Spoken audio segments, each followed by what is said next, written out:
All right. Hello again, class. I thought it'd be a decent idea to go over the Unit 7 review for the exam, just in case you wanted some extra instruction or you didn't get through quite all of them and you wanted to look at a few more. It wouldn't be a bad idea for me to record a video. So, just starting off right at the top here, we have two graphing of circle problems. So that goes all the way back to the beginning. I think a little review here would be good. So for x and y, we have h and k associated, and then it's always set equal to r squared.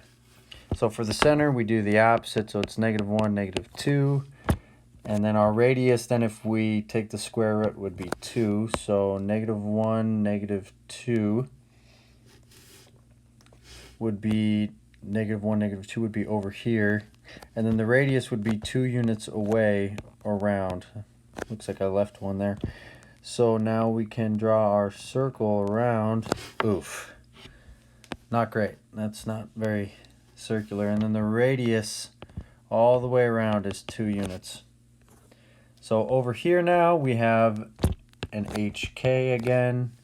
So we have 3, -4. It's set equal to r squared. So if we take the square root of both sides, r equals 1, because the square root of 1 is 1.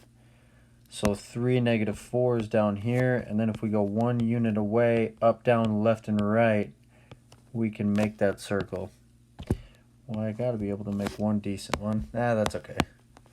Now we have the writing of the equation. They give us a center point, and then some point. The center is HK, and for some point that's XY. So the standard form is x minus h squared plus y minus k squared equals r squared. That looks awful. And then I like to put in my xy first. So we have x minus 1 squared plus y. It'll be minus a -2, so plus 2 squared equals r squared. Then I like to plug in my xy so that I get, whoops, shifting all over the place. 2 minus 1 squared plus 4 plus 2 squared equals r squared. So simplifying, we get 1 squared plus 6 squared equals r squared. This looks pretty similar to that first quiz problem we had. So 1 plus 36 equals r squared. So we get 37 equals r squared. This is not the final answer. The final answer is the equation. So we plug r squared back in to r. And we want it in the form where it's x minus h, so x minus 1 squared plus y plus 2 squared equals 37. Next, we have graphing ellipses. So with ellipses, we're looking for the a squared where it's bigger than b squared, because with ellipses, a is bigger than b. So in this case, 49 is bigger than 4, so this is a squared and this is b squared. There's no h associated with x, so the center is going to be 0, -3.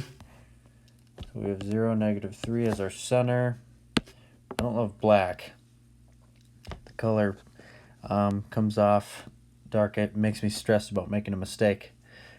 So then our vertices, we're looking to see if it's horizontal or vertical, and since a is bigger with the x value, it's going to be horizontal. So a is 7 when we take the square root, so we go plus or minus 7 units from the center. So 7 to the left and then 7 to the right. These are our vertices. So now that we plotted them, we can see what our vertices are going to be. It's -7, -3,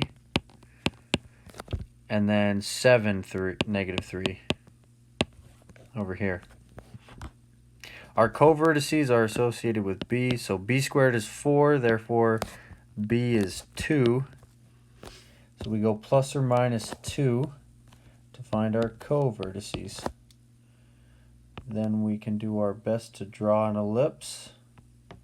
Not great. So the ordered pairs for the points are going to be plus or minus 2 vertically. So it looks like it's 0, -1, and then 0, -5. From here, we can find the focal points since it was plus in the equation. To find the focal points, we do a squared minus b squared equals c squared. So we can plug in a squared and b squared. So we get 49 minus 4 equals c squared. 45 equals c squared. So c equals the square root of 45. We can simplify that. So that's 5 times 9. 3 times 3. So this is equivalent to 3 radical 5. And we're moving left and right because it's horizontal. The focal points are on the major axis. So we go 3 radical 5 left and right. The square root of 45 is just less than 7, so they'll be just inside here and here. So green is focal points. So we go left from 0. So you could write it 0 minus 3 radical 5, -3, or since it would be 0 plus, you could write it as 3 radical 5, -3. So those would be our focal points. Then we have the writing of the equation of an ellipse, given the characteristics. So they give us vertices and foci. I like to plot the vertices first. So my vertices are -1, 7, a vertice, and then -1, -3. That's another vertice. So this total distance, which we've gone over in class, is 2a. So from a height of 7 down to 3, that total distance is 10 units. So then we can find a to be 5, and then a squared is 25. So we found one piece of information for writing the standard form of an ellipse. Since we've also found our a value, we can find our center, because from a vertice to the center is a. So we can go down 5 from here. 1, 2, 3, 4, 5. This distance is a. This distance is also a, because we can go from the center down to the other vertice. So a is 5. So our center then is -1, 2. So now we found our HK. Then we're going to use the other piece of information to find C. So the foci are associated with C. So we have -1, 5. -1, 5 is a foci. And then -1, -1 is another foci. We could do the total distance to find 2C, but since we already have the center, we can use that to find C. So this distance from a foci to the center is 3 units, so C is 3. Therefore, C squared is 9. Last piece of information we need B squared for the standard form of the equation, so we can use a squared minus b squared equals c squared. So we can plug in 25 minus b squared equals 9. Subtract 25, -b squared equals 16. Oops, -16. So then b squared equals 16.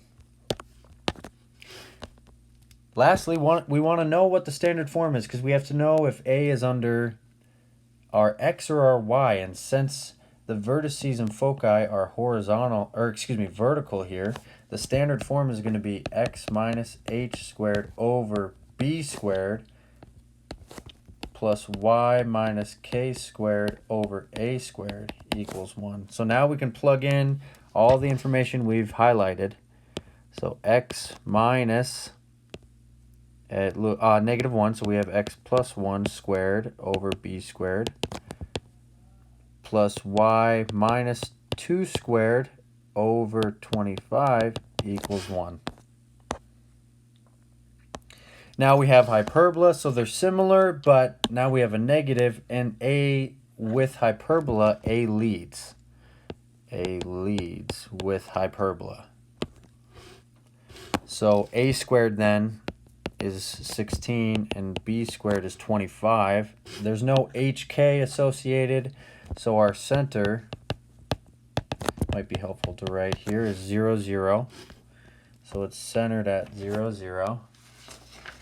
And then our vertices, since x squared leads, it's going to open, I'm going to write that right here, opens left and right.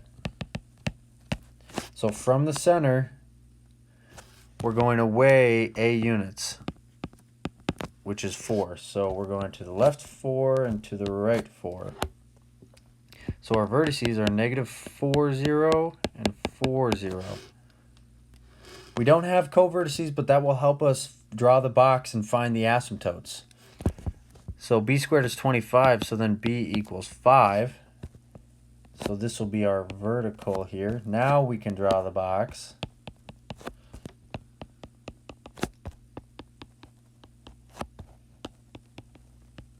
And then we can draw the diagonals from the center to see what our asymptotes are going to look like. The center is still here. So I like to do slope first in our next step. So it goes up and down 5 and over 4 units. So the slope is going to be plus or minus 5 fourths. Since there's no HK, our ordered pair for the point slope form for x1, y1, when we have y minus y1 equals mx minus x1, this is 0, 0. So we can just write it as y equals our slope and then the x value. So this line here is y equals a positive 5 fourths x, and this line is y equals negative 5 fourths x. That's how we know what those asymptotes are. We said opens left and right, so we can approximate and draw our branches of the hyperbola approaching the asymptotes. Then to find our foci, now in this case it's minus, so the equation is a squared plus b squared equals c squared. So we can plug in a squared and b squared, which we found right here. So then 16 plus 25 equals c squared.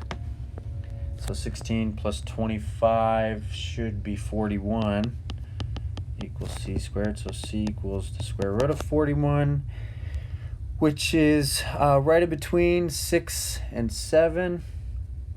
So I approximate my foci to be about out here and out here. And then the foci are going to be negative square root of 41, 0, and a positive square root of 41, 0, because we move left and right. We have another graphing. It's always set equal to 1, so first step is going to be dividing everything by 81. So we have y squared over 81 minus, this reduces to 1 over 9. So we have x squared over 9 equals 1. A squared leads. Again, it's centered at 0, 0. Now y comes first, so it opens, opens up, down, down. So for our vertices, a is 9, because we took the square root here. So we go down 9 and up 9. Did I do the right ones there? 1, 2, 3, 4, 5, 6, 7, 8, 9. Yeah. Then b squared is 9, so b equals 3. So we can see what the box is. I can put my vertices in for 0, 9, and 0, negative 9. Since it was vertical, opens up and down. For 9, those were my vertices. Now I can draw the box.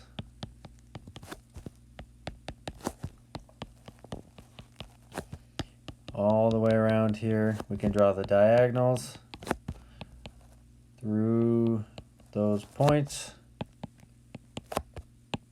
like so. The slope is going to be plus or minus 9 over 3, which will simplify to plus or minus 3.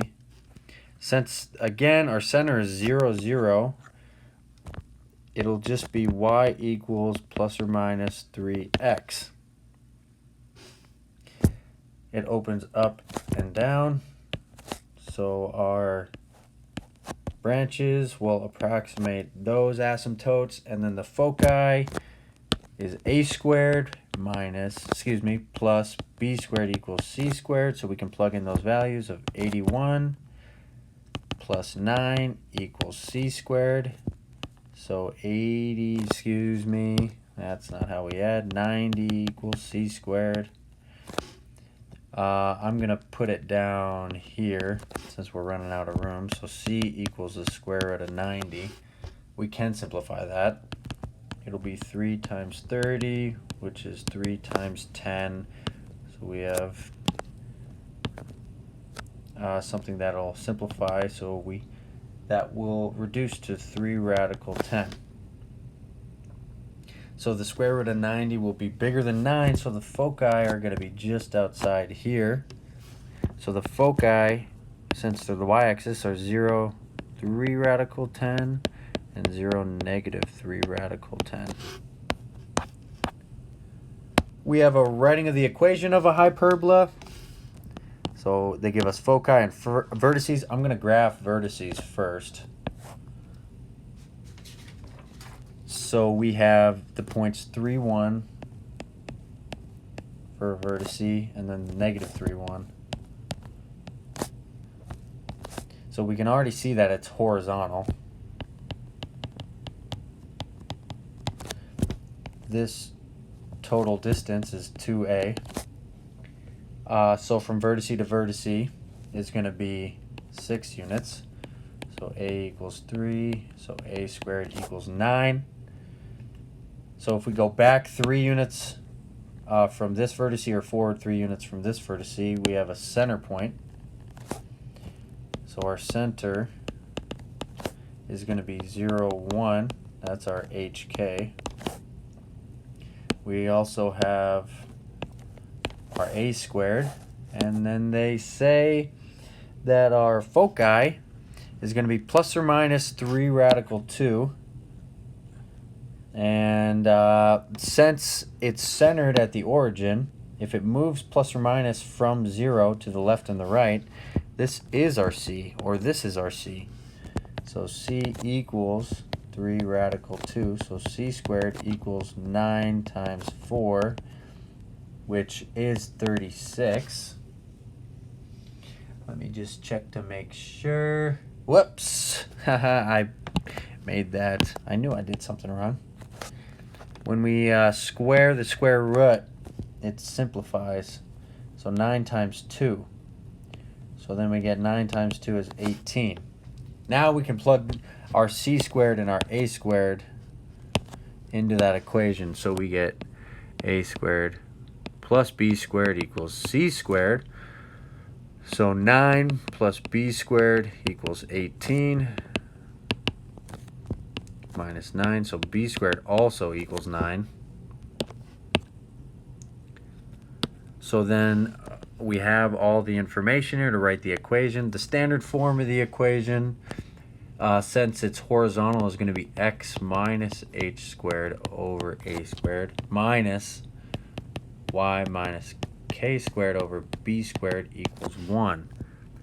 So plugging in, we have x minus 0 squared over 9 minus y minus k, and then I wrote k, which is 1, over 9 equals 1. Now we're into the parabolas. So in this first case, we do have an HK with our parabola, and it's an x equals a negative. So if it's x equals a negative, it's going to open left. Our vertex is at that HK, so now we have a 2, -3. So 2, -3 is right here, and it opens left, so the focus is going to be to the left. We can set 1/12 equal to 1/4p. So then p, doing mental math, if 4p equals 12, p is going to be 3. So 3 units to the left is going to be our focus, and then 1, 2, 3 units back is going to be our directrix. So then our focus point is at the point -1, -3, and our directrix is at the line x equals 5. Then this total distance from focus to directrix is, what is it here? 1, 2, 3, 4, 5, 6, because p is 3. So 1, 2, 3, 4, 5, 6, and 1, 2, 3, 4, 5, 6. So our graph here is gonna graph of the parabola is gonna look kind of like that. And this one, I like to flip it so that it's y equals 1/14 x squared. It's a y equals, and it's a positive leading coefficient, so it's going to open up. Our vertex is 0, 0 since there's no HK. We need to find our p, so we set that equal to 1/4p. So then we have 4p equals 14. So p equals, I'm going to simplify, 7/2. So let me check my notes. 7/2 equals p. So then, let me stretch quick. Our point here for our focus is going to be 7/2 up from p. Or, excuse me, from the vertex. So that's 7/2 is going to equal, let's see. Oh, I'm struggling here. Can't do this in my head. 7/2. 3.5. Should have trusted myself. 3.5 units up. 3.5 here. 1, 2, 3.5 is the focus. So then the focus is going to be 0. You can put 7/2 or 3.5, and then the directrix is 3.5 units down. 1, 2, 3.5. Again, you can put the line y equals -7/2, or you can put y equals -3.5. So then that total distance is going to be 7 units. So we go 1, 2, 3, 4, 5, 6, 7, and then 7. So then our hyperbola is going to look like so. All right, next we have our writing the standard form of the equation here. So they give us some information where it says the focus is at 2, 1. I don't want that there. 1, 2, 1 is the focus. At this point, we don't know which way it opens. And the directrix is at x equals -2. So now we can see it's going to open towards the focus point. So it's going to open right. Since it opens right, and we know the distance from here all the way to the directrix is 4 units. Half that's going to be p. So p will be 2. And we know it opens right, so the standard form is going to be x equals 1/4p y squared. So now we can plug in p for p. So we get x equals 1/4 times 2 y squared. So this is going to equal, that's like an arrow, x equals 1/8 y squared. So that's the equation for that one. This next one, we have a directrix at y equals 4. 1, 2, 3, 4. So that's already an indicator of which way it's going to open. It's going to open the opposite way, and it's perpendicular, so it's going to open down. Opens down. The vertex is going to be at 1, 2 again. That's a different point. 1, 2 is the vertex. So from directrix to vertex is P. So that distance then, again, is going to be 2 units. So the standard form when it opens down with a vertex, so this is an HK here. HK. Oh, by the way, I got to go back. Some of you probably already noticed. I got to fix my equation for 11. But first I'm going to finish this one. So the standard form, if it opens down, is going to be y minus k equals negative 1 over 4p x minus h squared. So we're going to plug in p, and we're going to plug in our hk. So we get y minus 1 equals negative 1 over 4 times 2, and then x minus 1 squared. So we get y minus 1 equals negative 1 over 8, x minus 1 squared. All right, this one up here, it's not centered at the origin, or the vertex is not at the origin. So the standard form is not going to be of that, and we need to put the vertex on the graph. So since P is 2 units from the focus or the directrix, the vertex is going to be halfway between. So the vertex is right there. That point is 0, 1. So vertex is at 0, 1. That's our HK. Now for the standard form, which opens to the right, it's x equals 1 over 4p. And I forgot the h again. X minus h equals 1 over 4p y minus k squared. Now we can plug in our 2 for p and then our 0 and 1 for h and k. So x minus 0 equals 1 over 4 times 2 equals long video, y minus 1 squared. This 4 times 2 will then simplify to 8. And then you could rewrite x minus 0 as x equals. So this will be the standard form of that equation. These last ones we didn't cover, so that will be the entire video for our Unit 7 Conics. Thanks for listening. If you skipped around, that's all right.